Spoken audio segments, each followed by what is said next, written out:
जेलमधून सुटताच विनापरवाना रॅली काढणारा सराईत गुन्हेगार भोऱ्या MIDC पोलिसांकडून जेरबंद। नमस्कार, तुम्ही पाहत आहात महाराष्ट्र जनता न्यूज। अहिल्यानगरमधून एक मोठी बातमी समोर येते। खुनाचा प्रयत्न आणि जबरी चोरी यासारखे गंभीर गुन्हे दाखल असलेला भोऱ्या उर्फ विठ्ठल नवनाथ काळे या 19 वर्षीय सराईत गुन्हेगाराला MIDC पोलिसांनी मुसक्या आवळल्यात।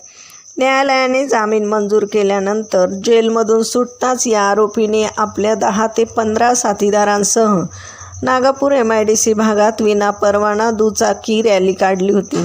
घोषणाबाजी करत आणि रॅलीचे व्हिडिओ सोशल मीडियावर व्हायरल करून त्याने लोकांमध्ये दहशत निर्माण करण्याचा प्रयत्न केला होता। या बेकायदेशीर कृत्याची गंभीर दखल घेत MIDC पोलीस स्टेशनने तात्काळ कारवाई केली असून आरोपीविरुद्ध भारतीय न्याय संहिता आणि मोटार वाहन कायद्यानुसार गुन्हा दाखल करून त्याला जेरबंद केले।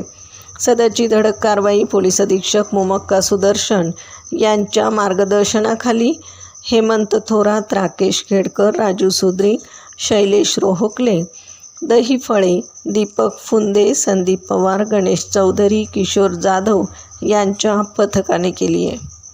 प्रतिनिधीसह महाराष्ट्र जनता न्यूज, अहिल्यानगर। मी विठ्ठल उर्फ भोऱ्या नवनाथ काळे, राहणार बोलेगाव फाटा, अहिल्यानगर। काल मी जामिनावर सुटलो सब जेल बाहेर। मी माझ्या मित्रांसोबत रील बनवली होती गुन्हेगारीची। त्यात ती दहशत निर्माण होईन अशी रील होती।